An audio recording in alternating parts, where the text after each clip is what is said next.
วัสดีพี่น้องสวัสดีวัสุขสุขคนสวัสดีวัสมองสบอนวันนี้มาพบพ่อกับสองสาวสมเส้นขาวเส้นเคยได้พี่น้องบายดีพี่น้องกำลังซื้อห่อไข่กำลังเจอในสตีนยายอาหารใส่แต่ละห่อมันเป็นนี้พี่น้องกำลังซื้อได้ยังเนี่ยใส่ได้มันกล้วยมันไม่ทันได้ใส่เห็นห่อเต็มไว้กับข้าวหลายอย่างหลายอย่างพี่น้องมันก็ใส่ลงไปมีผลไม้ใส่เบิดอย่าง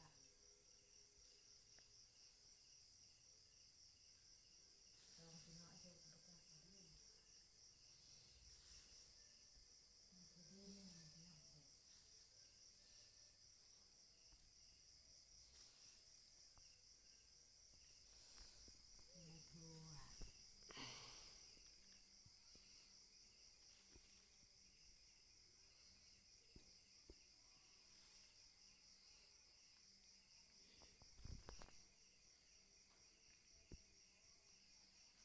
ในทัวในทัวดิ้งแล้วเรียบร้อยเนาะไม้ น้ำมันพี่น้องแกงไม่ได้พี่น้องดูใส่ในห่อเขาเนี่ยใส่ซีนใส่กบใส่เบิดทุกอย่างกระต้มขนมใส่กระตุ้ม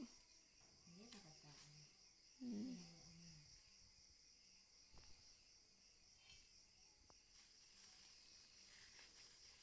ทำไมก็ทำไมไล่ไม่พี่น้องเอ้ย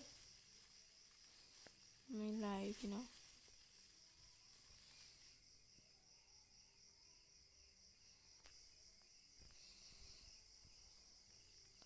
เก่าห่อพี่น้อง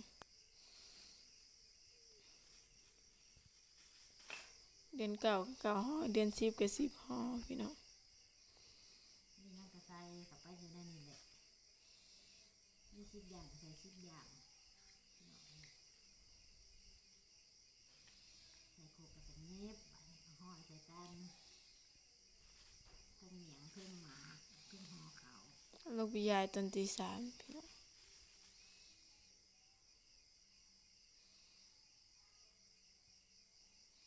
เนี่ยห่อไว้โหลดแบบนึ่งข้าวสุกแล้วใส่น้ำลังนี่มันกระทุกกระใส่น้ำล้างท่านบอกท่านกับเขาเย็นแล้วใส่โลด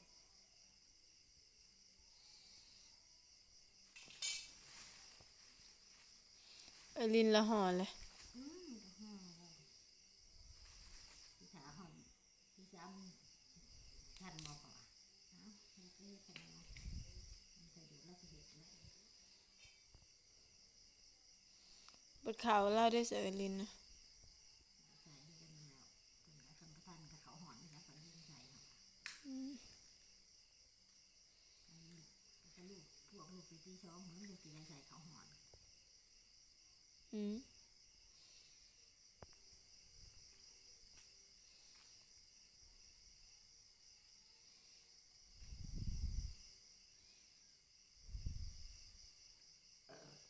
อืม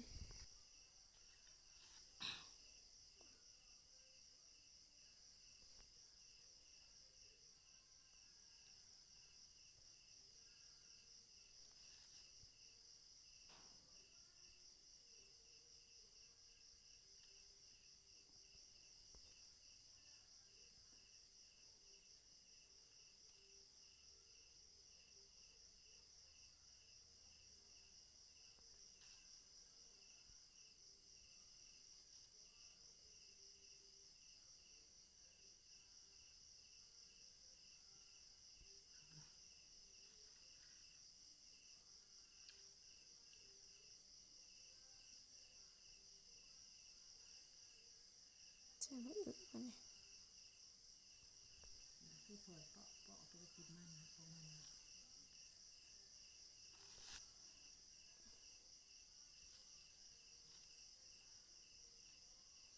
ใส่มะอึพี่น้องมีมะกล้วยมะอึมะซีดามะลำไยแอปเปิ้ลมะพร้าวหน่อไม้มะบัว มังกร ถ้าไปใส่มันก็ อ้อยกล้วยว้าวแล้ว กระบุก มากระบกก้อยพี่น้อง กล้วยสุกเนี่ย กล้วยสุกนั่นแหละมะแตงลิมไม้ลิมไม้ก็ใส่สมโอพี่น้องตัวนี้พอจะห่อมีห่อบ่มีเอาอีกแล้ว ลาใส่เบิดแล้วเลย ใส่ครบไปแล้วบ่ใส่ซีนปลากบพี่น้อง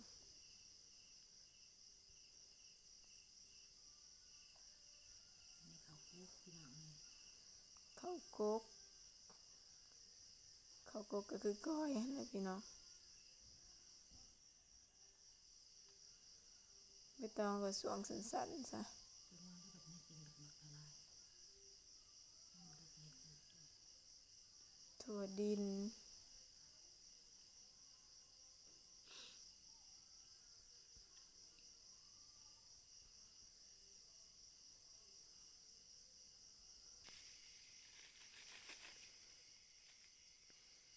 เดือนเก่าแล้วก็ยังเดือน10เพลงอีกพี่น้องเดือน10ก็10ห่อเฮ็ดคือเก่ายายยังเว้นบ่เดือน10 นี่แหละเป็นเวียนแล้วเป็นชีส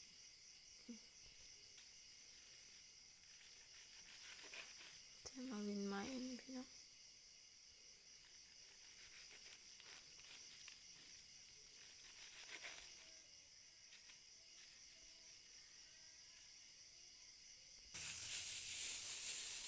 เสียแล้วก็ ฟังมันก่อนละสิพูดแล้วบ่จะพออยู่พออยู่ดอก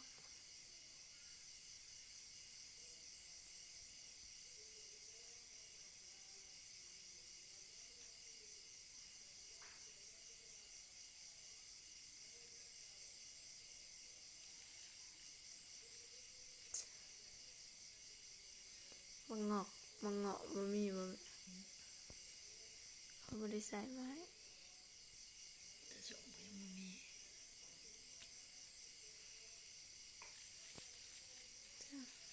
สมก็ใส่สมโอแล้ว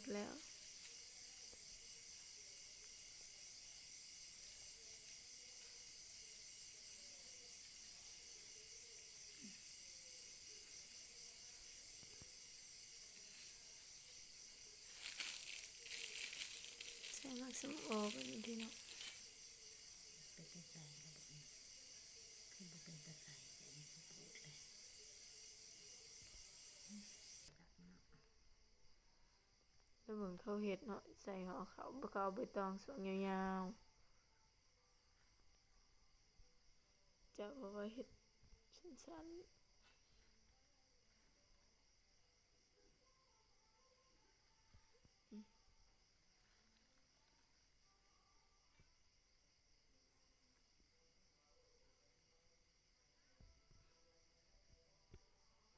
หลายอย่างเลยนะ ๆใส่มักแตงบัดนี้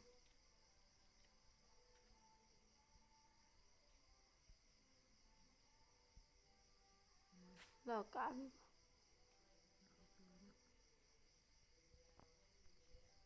มาตำใส่ซีดมันนี่พี่น้อง เฮ็ดอิหยังวะ เจ้ามาแต่เฮ็ดหยังแหละ ผ่ากระบอก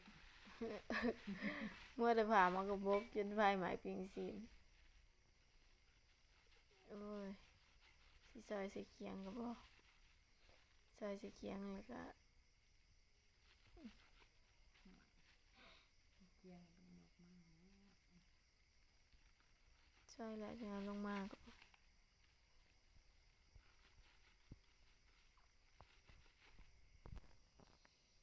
หมากไหม้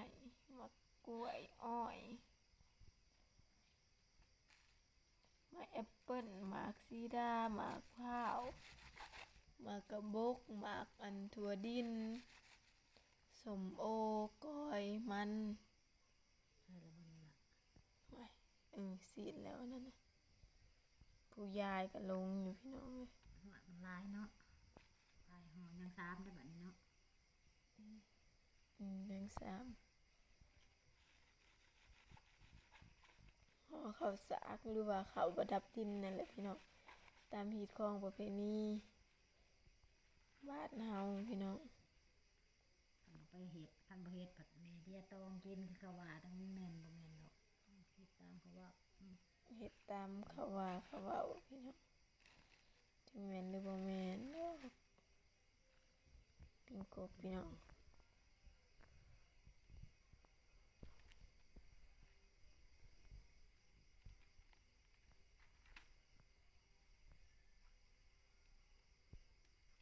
มันก็สิมืดๆเด้อพี่น้องเพราะว่าดอกไฟในเฮือนจะมันดอกไฟน้อย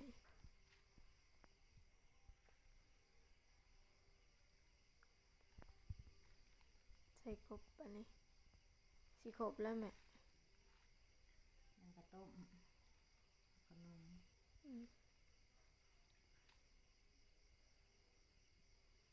ปลาเปล่ามี ปลาหอยปลาไหลซ้ำเนี่ย มาใส่ ใส่จะมีพี่น้องตัวนี้ก็32อย่างเลยแหละ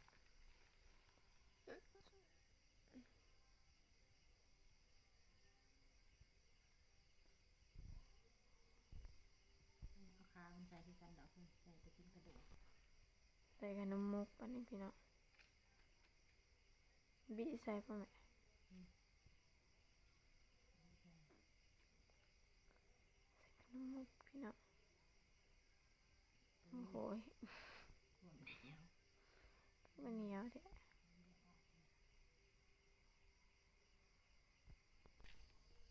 ใส่ข้าวต้มพี่น้องมาเนี่ย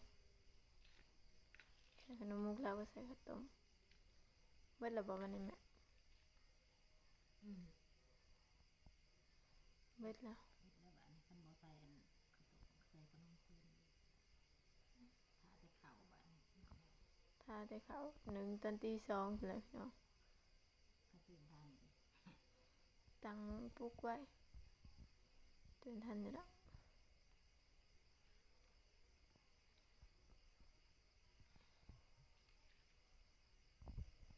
นั่นแหละ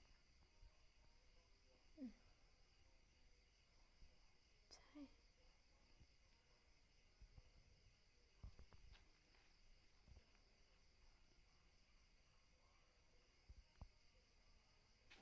จะสิหยิบใบเลยดิแม่หยิบส่วนหนึ่งหยิบปันนี้พี่น้องเอ้าบัดเอาเขาใส่ได้ซะหยิบส่วนเดียว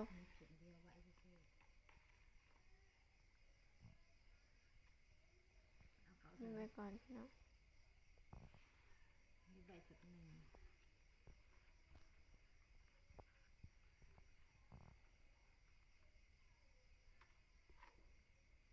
ใส่เบิดแล้วก็เราก็สิเอาเก่าใส่ลิ้นแล้วก็จะเอาขันลิ้นมันมาใส่กันนั่นเลย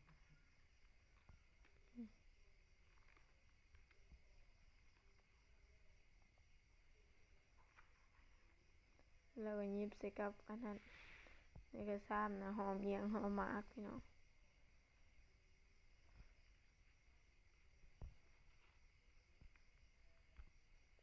ห่อเขาตัวนี้ก็หยิบแล้วพี่น้อง